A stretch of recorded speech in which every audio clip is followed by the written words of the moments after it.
Today, I want to talk about a man called Paul. Paul is a very popular person in the Bible.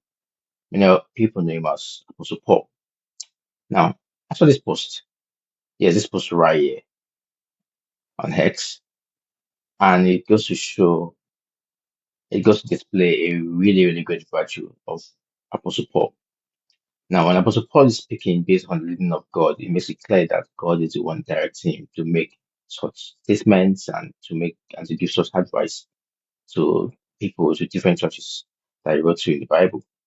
And then when Apostle Paul, is making statements based on the feeling that is being permitted by God, he still goes ahead and making it know that yes, he's speaking based on permission from God. And if statements are his own statements and not from God, he also makes it clear they are his own statements and not from God.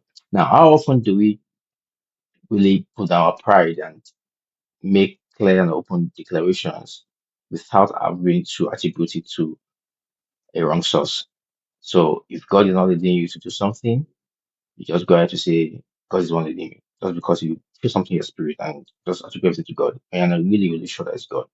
And also, how often do you really make it clear to people that just your own thoughts or it's something you feel permitted to, or actually something from God as well?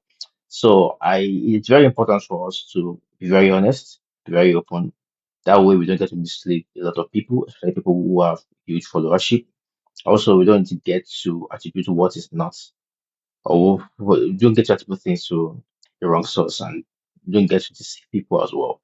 And we get to live a really honest life as individuals, as people, as children of God. It's very, very important for us to live honest lives and do that as much as possible. It's very, very vital for each and every one of us.